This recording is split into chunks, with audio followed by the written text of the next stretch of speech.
在靠北国小学生的歌声当中，宣布2022原生亚运文化节将在10月5号登场。这一次呢，我们的主题叫做10亿。为什么是10亿呢？因为第11周年了哈。然后我们原生亚运西拉雅文化音乐节，我们是把所有的原住民集合在一起。那就如大家所知道哈，现在宪法法庭已经承认西拉雅是原住民，所以我们原生亚运是西拉雅的韵味，然后全部的原住民我们一起在这样子的一个音乐会中，我们来欣赏在大自然的环境中，我们来欣赏音乐。文化节活动一定在台南市举办第11档，显示着政府对西拉雅族的重视。市长黄伟铁特别出席记者会，为活动做宣传。许多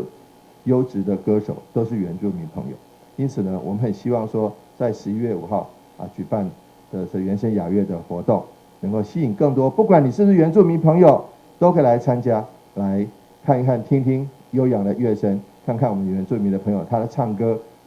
那也欣赏一下优美的歌声。西拉雅族在拾起曾经的记忆，把失去的记忆找回来这条路，经过这一档的努力，才重新得到文化以及族群的认同。希望持续推动着这款的活动，让更较侪人了解原住民族的文化。台南新闻杨顺怀采访报道。